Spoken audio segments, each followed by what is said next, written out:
നമസ്കാരം, good evening. വാർത്താ സന്ധ്യയിലേക്ക് എല്ലാ പ്രേക്ഷകർക്കും സ്വാഗതം. ഞാൻ പ്രജിൻ സി കണ്ണൻ. നോക്കാം വിശദമായ റിപ്പോർട്ടുകൾ. കോഴിക്കോട് ഗവൺമെന്റ് മെഡിക്കൽ കോളേജിലെ അത്യാഹിത വിഭാഗം ബ്ലോക്കിലെ പൊട്ടിത്തെറിയിൽ വിദഗ്ധ സംഘം അന്വേഷണം നടത്തും. മറ്റ് മെഡിക്കൽ കോളേജുകളിൽ നിന്നുള്ള വിദഗ്ധ ഡോക്ടേഴ്സിന്റെ നേതൃത്വത്തിലാകും 5 പേരുടെ മരണത്തിലെ അന്വേഷണം. ഷോർട്ട് സർക്യൂട്ടോ ബാറ്ററിക്കുള്ളിലെ തകരാറോ ആകാം അപകടത്തിന് കാരണമെന്നാണ് പ്രാഥമിക നിഗമനം.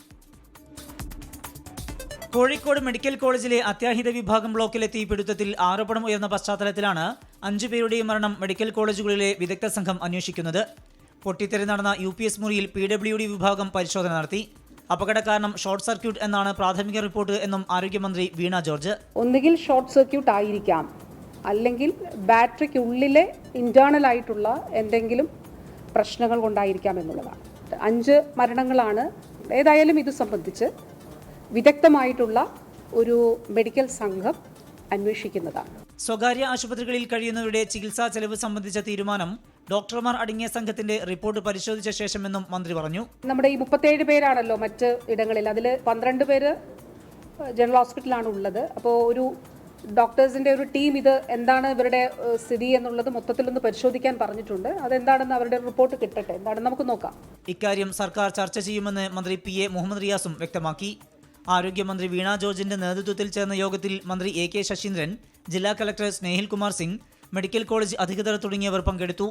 അപകടവുമായി ബന്ധപ്പെട്ട അന്വേഷണത്തിന് ഉത്തരവിട്ടതായി മുഖ്യമന്ത്രി പിണറായി വിജയനും നേരത്തെ അറിയിച്ചിരുന്നു.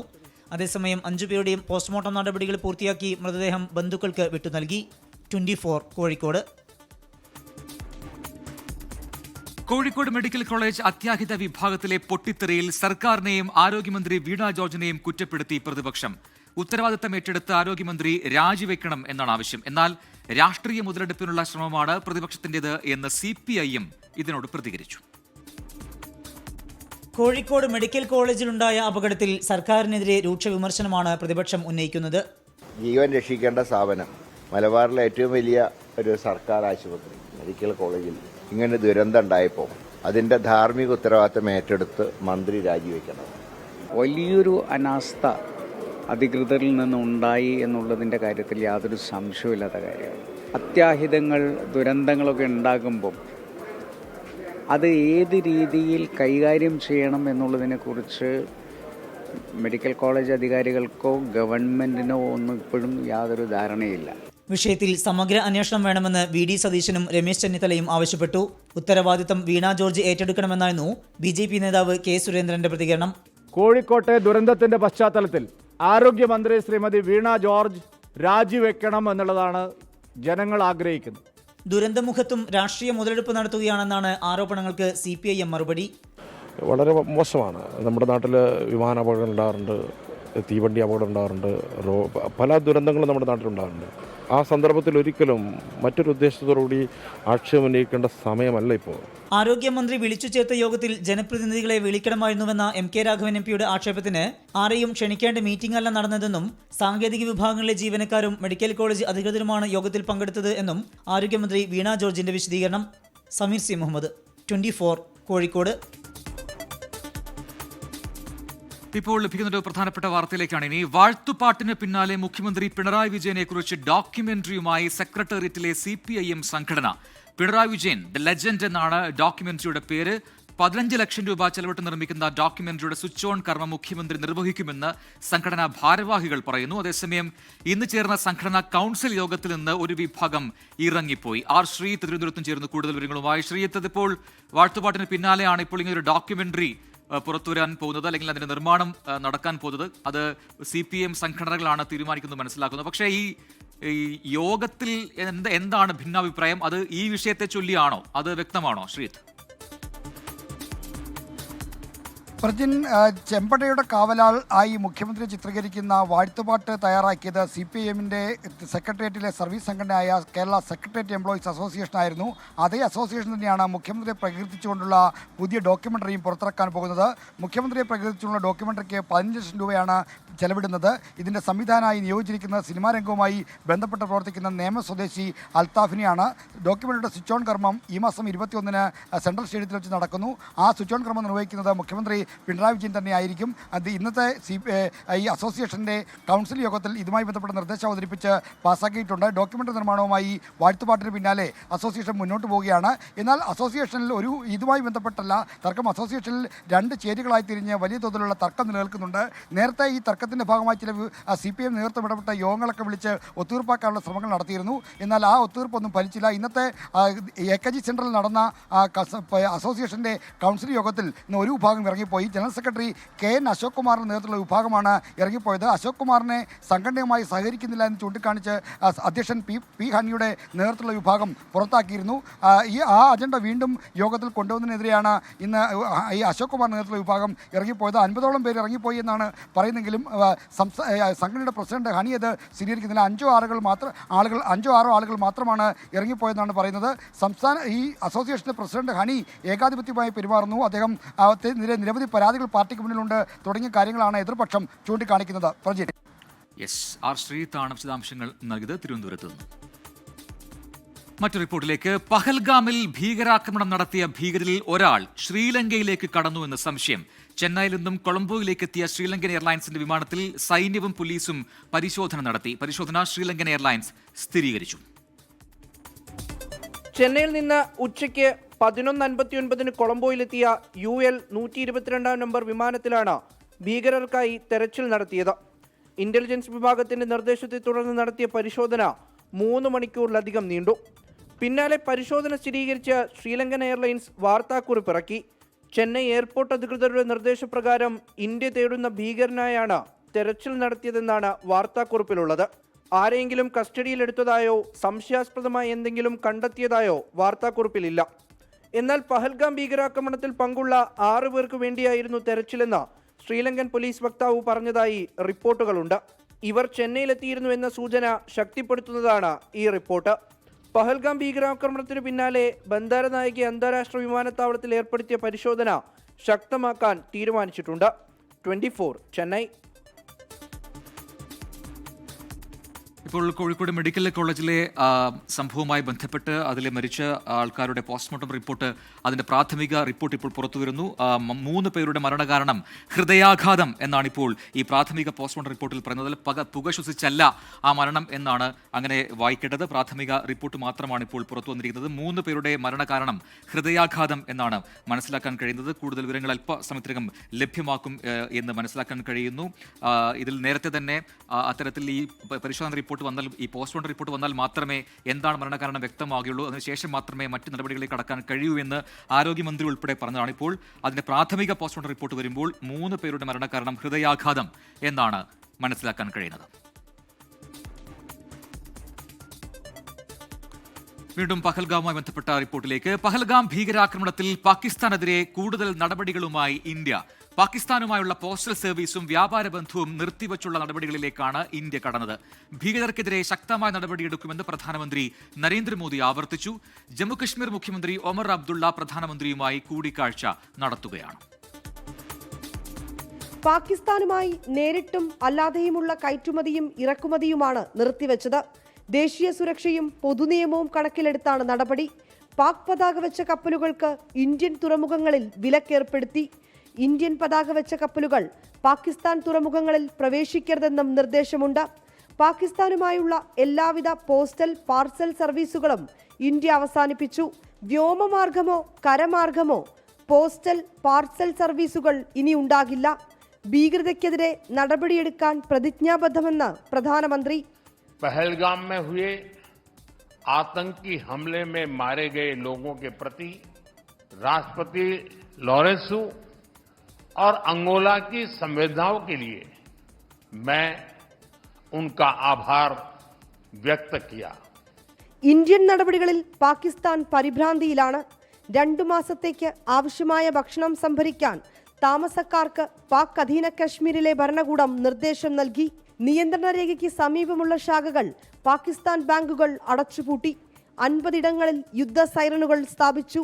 ഇതിനിടെ 480 കിലോമീറ്റർ ദൂരം സഞ്ചരിക്കുന്ന ബാലിസ്റ്റിക് മിസൈൽ പരീക്ഷണം നടത്തിയതായും പാകിസ്ഥാൻ അവകാശപ്പെട്ടു. തുടർച്ചയായ 9ാം നാളിലും പാകിസ്ഥാന്റെ പ്രകോപനം തുടരുകയാണ്. അക്നൂരിലും ഉറിയിലും കുപ്വാരയിലും പാക് പോസ്റ്റുകളിൽ നിന്ന് വെടിവെപ്പുണ്ടായി. ഇന്ത്യൻ സൈന്യം ശക്തമായി തിരിച്ചടി നൽകി. വിനീത VG 24 ഡൽഹി. ഭീകരാക്രമണത്തിന് പിന്നാലെ ഇന്ത്യക്കെതിരെ പാകിസ്ഥാൻ നടത്തിയ നുണപ്രചാരണങ്ങൾ പൊളിച്ചെടുക്കി ഇന്ത്യ. യുദ്ധം ചെയ്യാൻ മടിച്ചതിന് ഉന്നത സൈനിക ഉദ്യോഗസ്ഥനെ ഇന്ത്യ പുറത്താക്കി എന്നതടക്കമുള്ള നുണകളാണ് പൊളിഞ്ഞത്. ആയുധബലം കൊണ്ടോ നയതന്ത്ര കരുത്തുകൊണ്ടോ ഇന്ത്യയെ വെല്ലുവിളിക്കാനാകില്ലെന്ന ബോധ്യമുള്ള പാകിസ്ഥാന്റെ അവസാന അടവുകളിലൊന്നാണ് നുണപ്രചാരണം.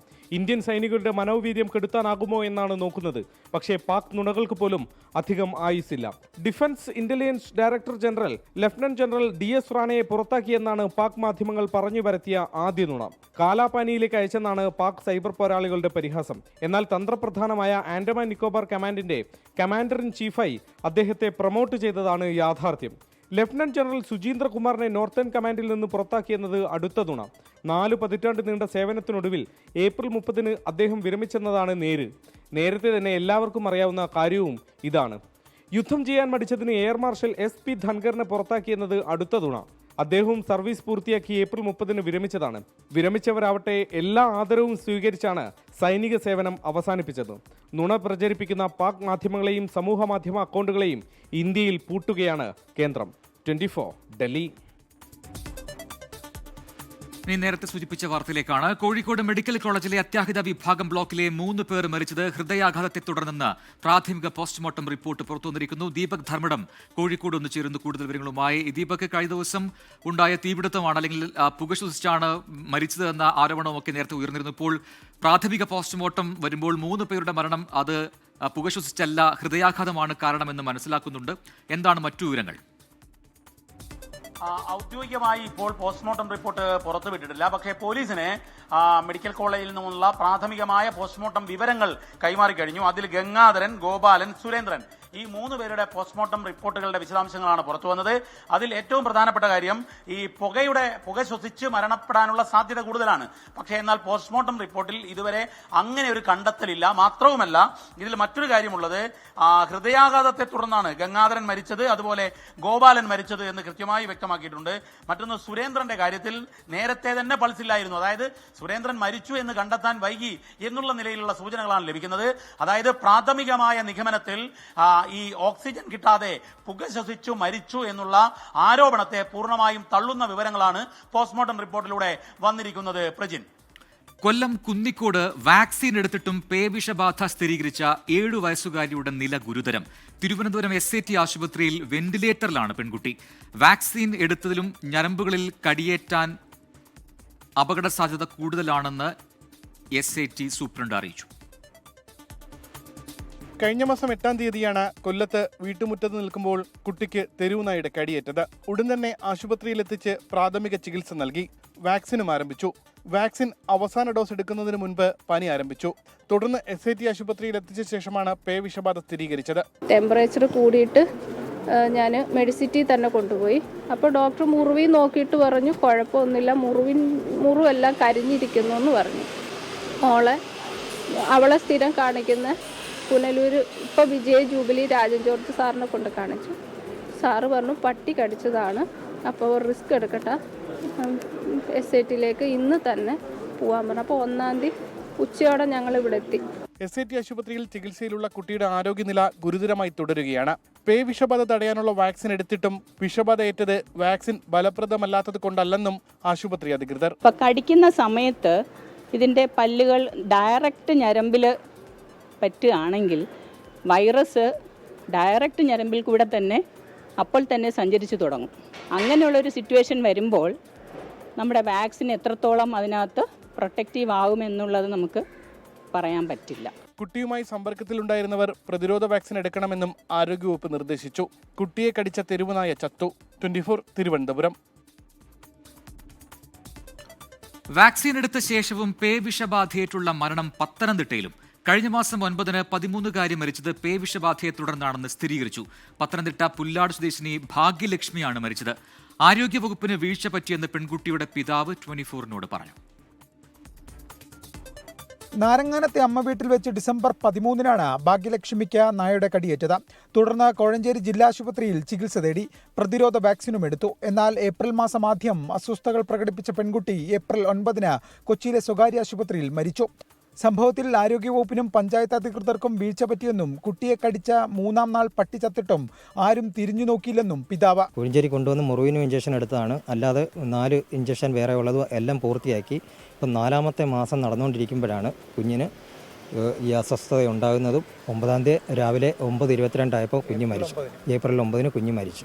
മരണശേഷം പബ്ലിക് ഹെൽത്ത് ലാബിൽ നടത്തിയ പരിശോധനയിലാണ് പേവിഷബാധ സ്ഥിരീകരിച്ചത്. അതേസമയം പ്രോട്ടോകോൾ അനുസരിച്ചുള്ള ചികിത്സകൾ കുട്ടിക്ക് നൽകിയെന്നാണ് ആരോഗ്യവകുപ്പിന്റെ വിശദീകരണം. കുട്ടിക്ക് ആഴത്തിലുള്ള മുറിവുണ്ടായെന്നും നാഡീവ്യൂഹത്തിലൂടെ വൈറസ് വേഗത്തിൽ തലച്ചോറിലെത്തിയെന്നും ജില്ലാ മെഡിക്കൽ ഓഫീസർ വ്യക്തമാക്കി. 24 പത്തനംതിട്ട. ഗായകൻ വേടനെതിരെയുള്ള പുലിപ്പല്ല് കേസിൽ വനംവകുപ്പ് ഉദ്യോഗസ്ഥരെ ന്യായീകരിച്ച് വനം മേധാവിയുടെ റിപ്പോർട്ട്. വനംവകുപ്പ് ഉദ്യോഗസ്ഥർ നടത്തിയത് ചട്ടപ്രകാരമുള്ള നടപടികളെന്നാണ് വനമന്ത്രിക്ക് നൽകിയ അന്വേഷണ റിപ്പോർട്ടിൽ പറയുന്നത്. എന്നാൽ മാധ്യമങ്ങളുമായി വിവരം പങ്കുവച്ചതിൽ ഉദ്യോഗസ്ഥർക്ക് വീഴ്ചയുണ്ടായി എന്നാണ് റിപ്പോർട്ടിലുള്ളത്. പുലിപ്പല്ലി കേസിൽ റാപ്പർ വേടന്റെ അറസ്റ്റും പിന്നാലെയുണ്ടായ വിവാദങ്ങൾക്കുമൊടുവിലാണ് മന്ത്രി AK ശശീന്ദ്രൻ വനം വകുപ്പ് മേധാവിക്ക് അന്വേഷണത്തിന് നിർദ്ദേശം നൽകിയത്. വനം വകുപ്പ് ഉദ്യോഗസ്ഥർ നടത്തിയത് ചട്ടപ്രകാരമുള്ള നടപടികളെന്നാണ് വനം മന്ത്രിക്ക് നൽകിയ അന്വേഷണ റിപ്പോർട്ടിലുള്ളത്. പോലീസ് കൈമാറിയ കേസായതിനാലാണ് അറസ്റ്റ് ഉൾപ്പെടെയുള്ള നടപടികളിലേക്ക് കടന്നതെന്നും റിപ്പോർട്ടിൽ പറയുന്നു. മാധ്യമങ്ങളുമായി വിവരം പങ്കുവച്ചത് മാത്രമാണ് ഉദ്യോഗസ്ഥ വീഴ്ചയായി റിപ്പോർട്ടിൽ സൂചിപ്പിക്കുന്നത്. പെരുമാറ്റച്ചട്ടങ്ങൾ ഉദ്യോഗസ്ഥർ ലംഘിച്ചെന്നും മാധ്യമങ്ങൾക്ക് തെറ്റായ വിവരം ഉൾപ്പെടെ നൽകിയത് വകുപ്പിന്റെ മോശം പ്രതിച്ഛായയ്ക്ക് കാരണമായെന്നും വനം മേധാവി രാജേഷ് രവീന്ദ്രന്റെ റിപ്പോർട്ടിൽ പറയുന്നു. റിപ്പോർട്ട് പരിശോധിച്ച ശേഷം വനം മന്ത്രിയായിരിക്കും തുടർ നടപടികൾ സ്വീകരിക്കുക. സർവീസ് ചട്ടലംഘനം ഉൾപ്പെടെ ചൂണ്ടിക്കാണിച്ച് സ്ഥലമാറ്റം ഉൾപ്പെടെയുള്ള നടപടികളിലേക്ക് കടക്കാനാണ് സാധ്യത. മുഖ്യമന്ത്രിയുടെ ഓഫീസുമായി കൂടിയാലോചിച്ച ശേഷമായിരിക്കും നടപടികൾ ഉൾപ്പെടെയുള്ള കാര്യങ്ങളിൽ അന്തിമ തീരുമാനം. 24 പത്തനംതിട്ട. നിയമസഭാ തെരഞ്ഞെടുപ്പ് വരെ KPCC അധ്യക്ഷ സ്ഥാനത്ത് തുടരാൻ അനുവദിക്കണമെന്ന് കോൺഗ്രസ് നേതൃത്വത്തോട് K. സുധാകരൻ. നിയമസഭാ തെരഞ്ഞെടുപ്പ് ജയിച്ചിട്ട് മതി നേതൃമാറ്റ ചർച്ചകൾ എന്നും സുധാകരൻ ഹൈക്കമാൻഡിനോട് ആവശ്യപ്പെട്ടു. ഉടൻ നേതൃമാറ്റം ഉണ്ടാവില്ലെന്ന് ഉറപ്പ് K. സുധാകരന് നേതൃത്വം നൽകി എന്നാണ് സൂചന. ഡൽഹിയിലെത്തി AICC അധ്യക്ഷൻ മല്ലികാർജ്ജുൻ ഖാർഗെ, രാഹുൽ ഗാന്ധി എന്നിവരുമായി K. സുധാകരൻ കൂടിക്കാഴ്ച നടത്തിയതോടെയാണ് KPCC നേതൃമാറ്റ ചർച്ചകൾ വീണ്ടും സജീവമായത്. സുധാകരനെ അധ്യക്ഷ സ്ഥാനത്ത് നിന്ന് മാറ്റിയേക്കുമെന്ന അഭ്യൂഹങ്ങൾ ശക്തമായിരുന്നു. താൻ തുടരാൻ ആഗ്രഹിക്കുന്നില്ലെന്ന് നേതൃത്വത്തെ സുധാകരൻ അറിയിച്ചെന്ന വിവരങ്ങളും പുറത്തുവന്നു. എന്നാൽ സുധാകരൻ അത് പൂർണ്ണമായും തള്ളി. അങ്ങ് തുടരുന്നില്ല എന്നൊന്നും ആരോടും ഒന്നും പറഞ്ഞിട്ടില്ല. പക്ഷേ എൻ്റെ പ്രവർത്തനവും അല്ലെങ്കിൽ ഇവിടുത്തെ പ്രവർത്തനങ്ങളും വിലയിരുത്തേണ്ടുന്നത് എൻ്റെ ഹൈക്കമാൻഡാണ്. ഹൈക്കമാൻഡിന് അങ്ങനെ ഫീൽ ചെയ്യുന്നുണ്ടെങ്കിൽ ഐ വിൽ അക്സെപ്റ്റ് ഇറ്റ്. ഞാൻ 6 പേര് നിർദ്ദേശിക്കണമെങ്കിൽ അങ്ങനെ ഒരു തീരുമാനം വരണ്ടേ? മാറ്റുന്നു എന്ന് വന്നാലല്ലേ നിർദ്ദേശം. ഡൽഹിയിൽ നടന്ന ചർച്ചയിൽ സുധാകരൻ മുന്നോട്ട് വെച്ചത് ഒറ്റ ആവശ്യം മാത്രമാണ്. നിയമസഭാ തെരഞ്ഞെടുപ്പ് വരെ KPCC അധ്യക്ഷ സ്ഥാനത്ത് തുടരാൻ അനുവദിക്കണം. LDF സർക്കാരിനെ താഴെയിറക്കുക എന്നതാണ് തന്റെ രാഷ്ട്രീയ ലക്ഷ്യം. അതിനിടയിൽ അധ്യക്ഷ സ്ഥാനത്ത് നിന്ന് മാറ്റിയാൽ വ്യക്തിപരമായി പ്രയാസമുണ്ടാക്കുമെന്നും സുധാകരൻ നേതൃത്വത്തെ അറിയിച്ചു. ഉടൻ നേതൃമാറ്റം ഉണ്ടാവില്ലെന്ന് ഉറപ്പ് ലഭിച്ച ശേഷമാണ് സുധാകരൻ ഡൽഹിയിൽ നിന്നും മടങ്ങിയതെന്നാണ് സൂചന. തദ്ദേശ തെരഞ്ഞെടുപ്പുകളുടെ പശ്ചാത്തലത്തിൽ DCC പുനഃസംഘടന വേഗത്തിൽ പൂർത്തീകരിക്കണമെന്നും AICC നേതൃത്വത്തോട് K. സുധാകരൻ ആവശ്യപ്പെട്ടിട്ടുണ്ട്. നിലവിൽ KPCC പ്രസിഡന്റ് മാറേണ്ട സാഹചര്യമില്ലെന്ന് K. മുരളീധരൻ. അങ്ങനെ മാറേണ്ട ഒരു സാഹചര്യം കേരളത്തിലുണ്ട് എന്ന് ഞങ്ങൾക്ക് ആർക്കും അഭിപ്രായമില്ല. അങ്ങനെ കേരളത്തിനാരും ആവശ്യപ്പെട്ടിട്ടുമില്ല. അതെന്തായാലും ഉണ്ടാവില്ല എന്നുള്ള കാര്യം 101% ഉറപ്പാണ്. KPCC പുനഃസംഘടന വേണമോ എന്ന് തീരുമാനിക്കേണ്ടത് ഹൈക്കമാൻഡ് എന്ന് കോൺഗ്രസ് നേതാവ് രമേശ് ചെന്നിത്തല. അവരുടെ തീരുമാനം എന്തെന്ന് തനിക്ക് അറിയില്ലെന്നും ചെന്നിത്തല പ്രതികരിച്ചു. 24 കണ്ണൂർ. തുറമുഖം കമ്മീഷനിംഗ് കഴിഞ്ഞെങ്കിലും വിഴിഞ്ഞത്തെ ചൊല്ലിയുള്ള രാഷ്ട്രീയ വിവാദം അവസാനിക്കുന്നില്ല. വേദിയിൽ മുദ്രാവാക്യം വിളിച്ചതിൽ BJP സംസ്ഥാന അധ്യക്ഷൻ രാജീവ് ചന്ദ്രശേഖറിനെതിരെ CPIM ഇന്നും രംഗത്തെത്തി. BJPയെ അധികാരത്തിലെത്തിച്ച ശേഷമേ കേരളം വിട്ടുപോകൂ എന്നാണ് വിമർശനങ്ങൾക്കും ട്രോളുകൾക്കും രാജീവ് ചന്ദ്രശേഖറിന്റെ മറുപടി. വിഴിഞ്ഞം തുറമുഖം കമ്മീഷനിംഗ് ചടങ്ങിൽ നേരത്തെ എത്തി വേദിയിൽ തനിച്ചിരുന്ന് മുദ്രാവാക്യം വിളിച്ച BJP സംസ്ഥാന അധ്യക്ഷൻ രാജീവ് ചന്ദ്രശേഖറിന്റെ നടപടി വലിയ ചർച്ചയായിരുന്നു. മന്ത്രിമാരടക്കമുള്ളവരുടെ വിമർശനത്തിനും സമൂഹമാധ്യമങ്ങളിലെ ട്രോളുകൾക്കും രാജീവ് ചന്ദ്രശേഖർ മറുപടിയുമായെത്തി. മന്ത്രി PA മുഹമ്മദ് റിയാസിനും മറുപടി. ഈ നാട്ടിൽ മാറ്റം കൊണ്ടുവരാൻ ഒറ്റ പാർട്ടിയാണ് ജനങ്ങൾ വിശ്വസിക്കുന്നത്. ആ മാറ്റം കൊണ്ടുവരണമെങ്കിൽ BJP NDA അധികാരത്തിൽ വരണം. അത് പൂർത്തീകരിച്ചിട്ട് മാത്രമേ ഞാൻ ഇവിടുന്ന് പോവുള്ളൂ എന്നും ഞാൻ അന്ന് പറഞ്ഞു, ഇന്നും പറയുന്നു. ഇതെല്ലാം കാണുമ്പോൾ കമ്മ്യൂണിസ്റ്റ് രാജവംശത്തിന്റെ മരുമകന് വല്ലാത്തൊരു സൂക്കട് സങ്കടം. രാഷ്ട്രീയം പറയുമ്പോൾ രാഷ്ട്രീയമായി തന്നെ നേരിടണമെന്നായിരുന്നു മന്ത്രി PA മുഹമ്മദ് റിയാസിന്റെ പ്രതികരണം. അപക്വമായ ഒരു രാഷ്ട്രീയ നിലപാടെടുക്കുന്നവരല്ല ഞങ്ങൾ. അതിൻ്റെ ആവശ്യവും ഞങ്ങളെ സംബന്ധിച്ചിടത്തോളം ഇല്ല. രാഷ്ട്രീയം പറയുമ്പോൾ അതിനെ രാഷ്ട്രീയമായി നേരിടുക. രാഷ്ട്രീയം പറയുമ്പോൾ എന്തോ കുഴപ്പമുണ്ട്, ഡോക്ടറെ കാണിക്കണം എന്നൊക്കെ പറഞ്ഞ് അതുപോലെ അറിയാത്തവരല്ലല്ലോ നമ്മളാരും. അങ്ങനെ പറയാൻ തയ്യാറല്ല. അങ്ങനെ അല്ല ഞങ്ങൾ രാഷ്ട്രീയത്തെ കാണുന്നത്. രാജീവ് ചന്ദ്രശേഖർ മുദ്രാവാക്യം വിളിച്ച് അല്പത്തനം പ്രദർശിപ്പിച്ചെന്നാണ് ദേശാഭിമാനി മുഖപ്രസംഗത്തിലെ വിമർശനം.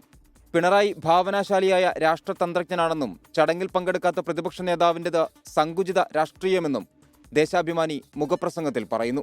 ഉദ്ഘാടന ചടങ്ങിൽ മുൻ മുഖ്യമന്ത്രി ഉമ്മൻചാണ്ടിയുടെ പേര് പരാമർശിക്കാത്തതിൽ ഡോക്ടർ ശശി തരൂർ MP വിമർശനം ഉന്നയിച്ചു. ഇതെല്ലാം ചെയ്ത ശരിക്ക് ഒരു മാർഗം കാണിച്ച ശ്രീ ഉമ്മൻചാണ്ടിയെ ഓർക്കാതിരിക്കുന്നത് അത് ശരിയല്ല എന്നാണ് എൻ്റെ അഭിപ്രായം. അതിനിടെ കേന്ദ്ര തുറമുഖ വകുപ്പ് പുറത്തിറക്കിയ പരസ്യത്തിൽ മുഖ്യമന്ത്രി പിണറായി വിജയന്റെ ചിത്രവും ഉൾപ്പെടുത്തി. നേരത്തെ കേന്ദ്ര സർക്കാർ നൽകിയ പത്രപരസ്യത്തിൽ മുഖ്യമന്ത്രിയുടെ ചിത്രമുണ്ടായിരുന്നില്ല. 24 തിരുവനന്തപുരം. ഇനി ഇന്നത്തെ സ്വർണ്ണവില നോക്കാം. ഇന്നത്തെ സ്വർണ്ണനിരക്ക് സമർപ്പിക്കുന്നത് സ്പർശ ഗോൾഡ് ആൻഡ് ഡയമണ്ട്സ്. ഡിജിറ്റലാകൂ ഇനി സ്പർശയോടൊപ്പം.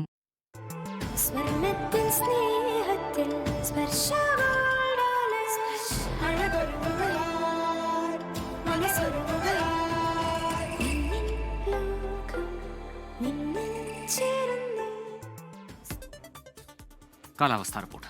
ഇപ്പോഴത്തെ കാലാവസ്ഥ സമർപ്പിക്കുന്നത് Berger paints 100 years of trust.